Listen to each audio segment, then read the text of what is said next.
está junto a nosotros Andrés Chiriboga, él es analista económico y con nuestro invitado vamos a hablar acerca del impacto que tendrá el nuevo acuerdo del Ecuador con el FMI. Señor Chiriboga, qué gusto tenerlo en este espacio. Buen día, bienvenido. Hola Elba, muy buenos días con usted y con todas las personas que nos escuchan por la señal de Coral. Gracias por acompañarnos, señor Chiriboga. En días pasados, el directorio del FMI aprobó un acuerdo de servicio ampliado SAF con Ecuador por 4.000 millones de dólares. Un acuerdo que ya había sido concretado, pero debía pasar por esta aprobación. Y un acuerdo también cuestionado desde diferentes sectores en nuestro país debido a que se señala implicaría varios cambios agresivos en Ecuador. Por ejemplo, hay quienes señalan que esta posible eliminación a los subsidios a los combustibles que plantea el gobierno nacional es parte de lo pactado con el FMI. ¿Qué tanta relación también tiene esto? Sí, es importante decirlo. Esta es quizá la acción más impactante y más preocupante a la vez, lo que se conocen como las condiciones que impone el Fondo Monetario Internacional para garantizar esencialmente el repago de esta deuda.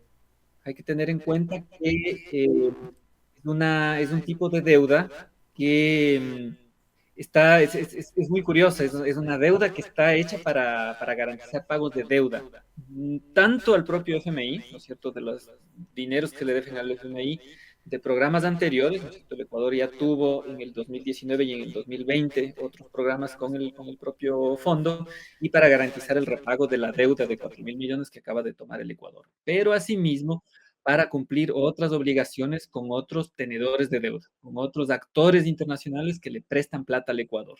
Países, ¿no es cierto?, es lo que se conoce como deuda bilateral, y también fondos, personas, etcétera, que tienen deuda del Ecuador, que son estos famosos tenedores de bono. Entonces, curiosamente, y lo digo porque en principio los fondos que destina el FMI no deberían estar destinados para este tipo de cosas, están destinados a esto, ¿no es cierto? A pagar más deuda externa por un lado y por otro lado a pagar obligaciones que tiene el Estado ecuatoriano y el sector privado también en materia de pagos de importaciones, ¿no es cierto? Básicamente para eso sirve el fondo, entonces el crédito del fondo. Entonces, para garantizar ello, el fondo pone una serie de condiciones, ¿no es cierto? En los programas de 2019 y 2020 ya se impusieron otras condiciones, porque esto hay que verlo como en paquete, es una cosa que es importante aclararle a la ciudadanía. Leía yo justamente un artículo del diario La Hora, donde un analista económico decía, el Fondo Monetario Internacional ha cambiado sus condiciones. Ya no piden que se reduzca el rol del Estado, que se generen despidos, pero hay que tener en cuenta que si vemos esto en el largo plazo, en el 2019 y en el 2020 ya se impusieron este tipo de políticas. Entonces, en el programa actual, lo que está sucediendo son los capítulos que le quedaron vigentes al fondo, que lo utilizan como condiciones. Y se están centrando muchísimo en dos cosas. La una, que lo saludan como una acción previa, que es la elevación del IVA. Dicen, en buena hora, el gobierno va a recaudar impuestos, impuestos que pagan todos los ecuatorianos, no los más ricos, y con eso se va a alimentar el presupuesto del Estado, que es una buena noticia, porque si tiene más plata el Estado, van a poder pagar este crédito. Es lo que dice el fondo. Y el otro es la subida del precio de los combustibles a través de la eliminación de los subsidios. Entonces, lo que pide el fondo como condición es que se retire ese subsidio, que se suba el costo de los combustibles. En el acuerdo del fondo, que es un documento de 122 páginas, no hay mayores detalles, pero el gobierno nacional lo que ha dicho es, vamos a subirle el precio a la gasolina extra, vamos a subirle el precio a la gasolina Ecopaís, y de algunas fuentes se sabe que en el año 2025, una vez que pase el proceso electoral, ahí el gobierno de Noboa, si es que Noboa sale electo nuevamente, o si incluso no es el caso y en el interim, ya se comprometerían a subir el precio del diésel. Subidas de precios de combustibles sin un adecuado plan que van a tener un efecto, por supuesto, tremendamente importante a nivel de precios en general y la capacidad de adquirir, la capacidad de comprar que tiene la gente. Entonces, la condición por el hecho de que el fondo le obliga al Estado a que le garantice condiciones para repagar deuda y pagar importaciones, va a tener un impacto bien importante en los precios en general, ¿no es cierto? Incluso si el gobierno logra compensarle a algunas personas o a algunos sectores, como el sector del taxismo, por ejemplo, va a tener un efecto en cadena sobre los precios en general de la economía y sobre la capacidad adquisitiva de las personas que aquí yo creo que ustedes necesitan menos indicadores y más cuestiones de sentido común, gente que no encuentra trabajo o trabajo muy precario. Entonces, si por un lado no tienes las condiciones para adquirir y te sube el precio de la vida, las condiciones, digamos, reales del impacto de este crédito que viene atado a una política económica van a ser muy graves y estamos Señor desprotegidos. Chiriboga, Señor Chiriboga, y usted ha hablado acerca de estas condiciones que en este caso acordó Ecuador para poder acceder a este préstamo con el FMI. Ya también le había hecho la consulta acerca de esta posible eliminación de los subsidios a los combustibles. Este acuerdo tendrá una duración de 48 meses, no es el único acuerdo que en este caso Ecuador ha hecho con el FMI, pero también conocer qué otros ajustes económicos podrían venir a más de esta eliminación de los subsidios a los combustibles con este acuerdo con el FMI. Con este específicamente así es. Digamos, el principal es la subida del precio de las gasolinas, porque yo creo que hay que decirlo así. Además, cuando se utiliza el lenguaje, tu eliminación del subsidio, se quiere posicionar que el subsidio es malo, podemos tener una discusión, digamos, sobre el impacto de los subsidios, pero en lo concreto, en lo cotidiano de la vida de la gente, es subida del precio. Este año de la gasolina, extra y ecopaís, y el próximo año del diésel, con todos los impactos que eso tiene.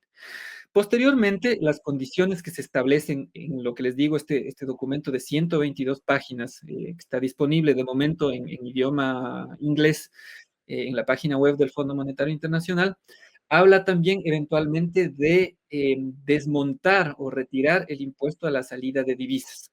Aunque en un primer momento, en la carta de intención, ¿no es cierto?, que es este compromiso que esgrime el ministro de Finanzas y el gerente del Banco Central Ecuatoriano, en esto es lo que queremos. Al inicio ellos dicen, pero el impuesto a la salida de divisas de todas maneras es importante, tanto porque nos permite recaudar una plata como para evitar que suceda un fenómeno que además está establecido en la carta de intención con datos, y me parecería, Elba, interesante que volvamos a esto, que es un problema de fuga de capitales en la economía ecuatoriana, que es una cosa bien grave, porque el fondo tiene prohibido establecer estos acuerdos cuando la plata se está fugando del país.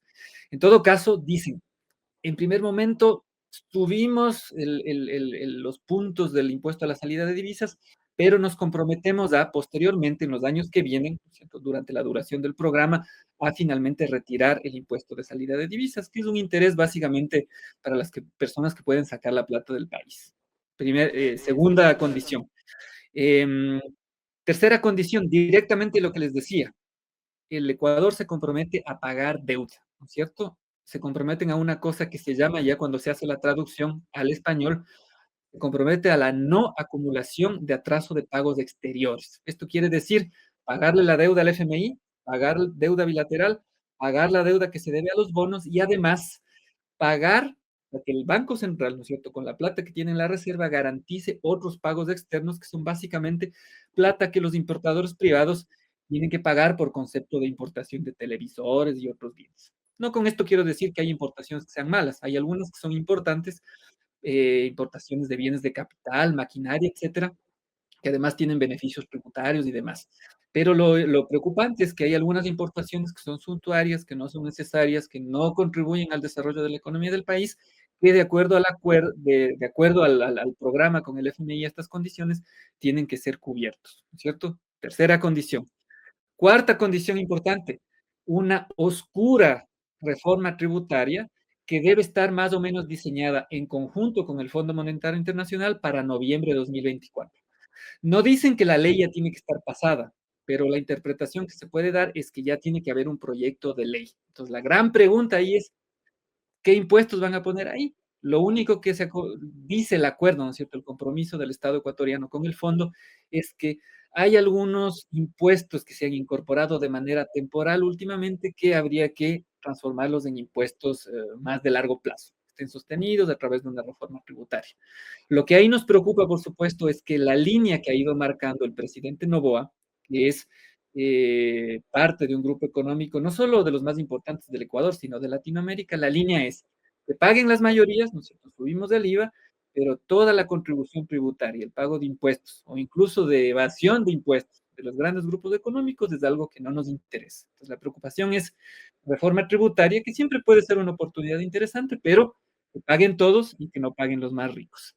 Y finalmente, para marzo 2025, ¿no es cierto? Y me parece que aquí hay una jugada política también para que no sea algo que caiga antes de las elecciones. El gobierno ecuatoriano se está comprometiendo a una reforma más radical de la que hizo el expresidente Lenín Moreno en tema de alzar las tasas de interés a los créditos. Entonces, es un tema que no sucederá de acuerdo a los compromisos con el fondo, sino hasta marzo 2025. Entonces, yo pienso que aquí hay lo que en buen castellano criollo diríamos una viveza criolla, valga la redundancia, para que esta vaina no le caiga antes de las elecciones a Novoa. Pero se compromete, ¿no es cierto? Una vez que hayan pasado las elecciones, sea que gane o no gane, hay un compromiso en este caso. Además, acuérdense que todo el tema de tasas de interés ahora está regido por una junta financiera, que es entre comillas independiente, independiente del gobierno en papeles, digamos, pero además muy dependiente de los grupos económicos, que se obliga a subir las tasas de interés. Luego hay algunas cosas chiquitas, pero me parece que estos 5 puntos, empezando por el aumento del precio de la gasolina extra y ecopaís este año y del diésel el próximo año, son de los puntos más importantes. Para que la Señor gente los... Chiriboga, Señor Chiriboga, perdón, usted ha hecho mención a estos acuerdos que ha llegado Ecuador con el FMI. También hay unos sectores que sostienen que en este caso son acuerdos que no han quedado claros y que van a afectar a los que menos tienen, a los más pobres. Y aquí también le consulto, estos acuerdos que hizo Ecuador con el FMI, ¿también podría existir la posición de Ecuador de decir, a ver, no voy a hacer esto porque esto le está afectando a mi país, o es algo que tenía que darse sí o sí? Miren, el Fondo Monetario Internacional lamentablemente tiene este tipo de programas muy condicionantes. No son los únicos instrumentos que tiene. De manera más propositiva, cuando la gente me pregunta o nos pregunta a algunos economistas, analistas económicos, cuál sería la alternativa, una alternativa es pedir un programa que no tenga este tipo de condiciones, capaz por un monto menor, pero por concepto de la crisis económica que vive el país, por la crisis de inseguridad y la necesidad de que no se pongan recursos al pago de la deuda externa, sino a financiar las políticas de seguridad, ¿no es cierto?, que no están teniendo mayores resultados concretos, más allá de algunos shows mediáticos y resultados espectaculares, en el concreto de la vida de la gente no están teniendo resultados, realmente puedan destinarse esos recursos, ¿no es cierto? El Fondo Monetario Internacional tiene esas posibilidades, entonces una negociación más coherente y fondos que vengan de otros financiamientos, de otros organismos multilaterales, préstamos bilaterales, renegociación o cancelación de deuda que es posible en el caso ecuatoriano, pero el gobierno se está yendo por un programa que es tremendamente condicionante de la política económica. Entonces, esto es una certeza, hay que tenerlo claro. Pudiendo haber hecho otro tipo de endeudamiento, de gestión de la deuda, la opción del gobierno, del presidente Daniel Noboa, ha sido que nos preste plata el FMI, metiéndonos más condiciones a la política económica. ¿Qué tan duro es esto? Ahora, el gobierno que se compromete, ¿no es cierto?, su propio ministro de Economía y un gerente del Banco Central que está trabajando alineado con el gobierno, va a hacer cumplir estas condiciones. No es fácil, ¿no es cierto? Si es que hubiera un cambio de gobierno, el FMI lo que le va a tocar es decir, miren, las condiciones que me tienen que cumplir, además hay un calendario, ¿no es cierto?, de aquí a 4 años para los siguientes desembolsos. Al Ecuador ya le pagaron 1.000 hace unos días, y además quedaron en 200, porque 800 millones de dólares le pagó el Ecuador de otra deuda a la CAF, entonces quedaron 200 millones. Entonces lo que entró rápidamente salió, que es gravísimo. Y luego los otros desembolsos hacia fin de años hay uno de 500, luego hay 500, 250, hay un calendario ahí de varios desembolsos, están ligados a las revisiones del FMI. Entonces el FMI va a agarrar su documento de 122 páginas y le va a decir al gobierno ecuatoriano, ¿cumpliste o no cumpliste? ¿Cierto? Y en función del cumplimiento de tales y tales condiciones, yo te desembolso o no te desembolso la plata. Incluso, Elba y queridos amigos, amigas que nos escuchan, ahí está unas cosas, unos compromisos en términos de destinar recursos a política social, educación, salud, etcétera. Pero esos históricamente, ¿no es cierto?, de análisis que se han hecho de varios programas del Fondo Monetario Internacional, no solo con el Ecuador, sino en 14 países en los últimos años, esos indicadores del Fondo Monetario Internacional no les interesan. Los países siempre incumplen. Dicen, sí, sí, vamos a manejar se llama unos pisos de inversión de plata que se va a destinar a salud, educación. Siempre fallan los gobiernos, pero el Fondo Monetario Internacional no se fija en eso. Van a ver justamente las reformas que garantizan el pago de la deuda, esas sí les interesa. Si estás cumpliendo eso, te desembolso la plata. ¿Qué podemos esperar? Si es que el próximo año es el mismo Daniel Noboa, con su ministro, con un gerente del Banco Central alineado, van a tratar de cumplir los compromisos. ¿Qué pasaría si hay un cambio de gobierno? La cosa no es tan fácil, porque además de quienes firman estas cosas, son dos personas, ¿no es cierto? Es el ministro de Economía y Finanzas, el gerente del Banco Central, y es el Estado ecuatoriano que se compromete a estas cosas. Si hay un nuevo gobierno, le va a tocar la dura tarea de decir, mira, este compromiso no te puedo cumplir, porque lamentablemente mi programa de gobierno es distinto de lo que se había comprometido Daniel Noboa y va a entrar en un tira y afloja con el FMI. Si el FMI es consciente de que ha habido un cambio de política y permite ceder, estos nuevos desembolsos podrían vincularse a otros objetivos de política económica. En cambio, si el FMI se pone testarudo, y está tremendamente testarudo luego del fin de la pandemia, lo que le puede decir al gobierno ecuatoriano es, mira, como tú no me has cumplido estos compromisos que firmó el anterior presidente o el anterior ministro, el gerente del Banco Central, entonces el siguiente desembolso de 500 millones no va a suceder. Ahora, ¿qué es lo que tiene que hacer el gobierno en ese momento? En el supuesto no consentido de que sea un gobierno diferente, de que no sea Daniel Noboa, va a tener que negociar e incluso si es que ese desembolso no se da, tener una política inteligente en materia de endeudamiento para bajarle ese peso de la deuda a través de otros recursos, ¿cierto? Que vienen de otros laterales, de otro tipo de deuda. Y una cosa que yo quiero insistir muchísimo, a que la gente sepa, hay mecanismos de renegociación y de cancelación de deuda vinculados a dos hechos que está viviendo el mundo, no solo el Ecuador.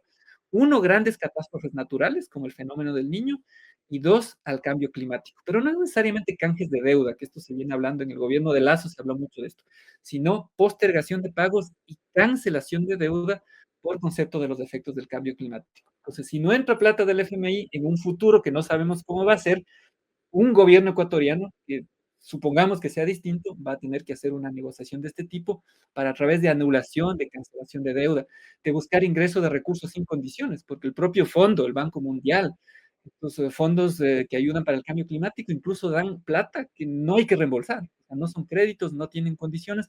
Este tipo de recursos hay que tratar de acceder para manejar inteligentemente la deuda y que no simplemente terminemos más endeudados, porque está el gobierno ecuatoriano endeudándonos más.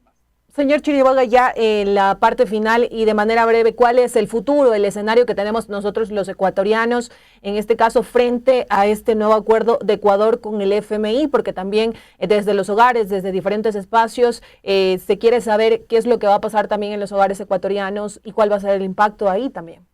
Miren, hay dos escenarios, me parece. Uno, digamos, donde tanto los ecuatorianos y ecuatorianas, y sobre todo otros actores políticos que pueden jugar un rol relevante, como la Asamblea Nacional, la Corte Constitucional, quienes deberían revisar este acuerdo, ¿no es cierto? Porque lo que dice la Constitución es de que este tipo de tratados entre países, entre dos países, o entre un país y otro ente de derecho internacional, como el Fondo Monetario Internacional, tienen que pasar por la Asamblea Nacional. Entonces, una cosa que me da la impresión a mí que a veces nos estamos olvidando es que esto debería ser aprobado por la Asamblea Nacional, incluso teniendo en cuenta que hay reformas de impuestos, por ejemplo, hay una propuesta de una ley antilavado, de lucha contra el terrorismo, entonces a la Asamblea tienen que mínimamente preguntar. Entonces me parece bien, la Asamblea debería interponer una acción de inconstitucionalidad y obligar a que ellos se pronuncien sobre este acuerdo. Ese es un escenario activo donde además la población les empuja a los asambleístas a que hagan una revisión. Ahí podría haber un escenario donde podríamos tener un tratado, ¿no es cierto?, una diferente negociación o incluso que se pare este acuerdo crediticio que es tremendamente pernicioso para los intereses de los ecuatorianos y ecuatorianas. Eso es un escenario activo, ¿no es cierto?, donde la Asamblea logra hacer algo que me parece que es una obligación moral y constitucional que tienen con el país. ¿Qué pasa si eso no sucede? Si no pasa nada en la Asamblea o si ellos se mueven y finalmente este acuerdo pasa, la Corte Constitucional no les da la razón, estamos frente a un acuerdo donde hay que cumplir las condiciones. Y de aquí al menos hasta que Noboa esté en el poder, que podría ser este periodo, y si la gente, si el pueblo ecuatoriano decide reelegirlo 4 años más, va a seguir poniéndose en marcha estas condiciones, son los efectos de estas garantías de pago que ha incluido el FMI, ¿no es cierto? El aumento del precio de las gasolinas, por más que haya compensaciones a sectores vulnerables, al taxi, etcétera, van a tener impactos en el aumento del costo de la vida y la disminución de la capacidad adquisitiva de la gente, la capacidad de comprar comida principalmente, porque el efecto que tiene la subida de las gasolinas, sobre todo se ve en los alimentos. Esto está estudiado, pero históricamente en todas las partes del mundo, ¿cierto? Entonces van a sufrir los que tienen menor capacidad adquisitiva, la parte, los que están ya en una situación muy delicada de la población.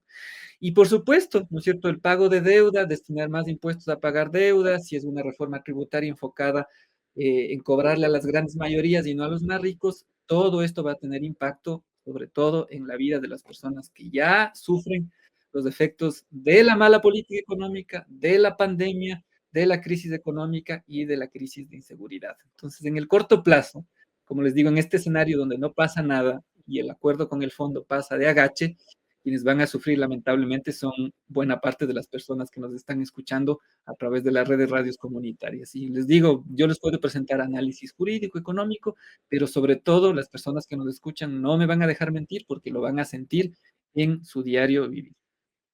Perfecto, señor Chiriboga, le agradecemos por su tiempo para los medios comunitarios de Corape. Muchísimas gracias por compartirnos este análisis y esta lectura acerca de cuál sería ese impacto para nuestro país frente a este nuevo acuerdo que ha suscrito Ecuador con el FMI. Muchísimas gracias y que tenga un excelente resto del día.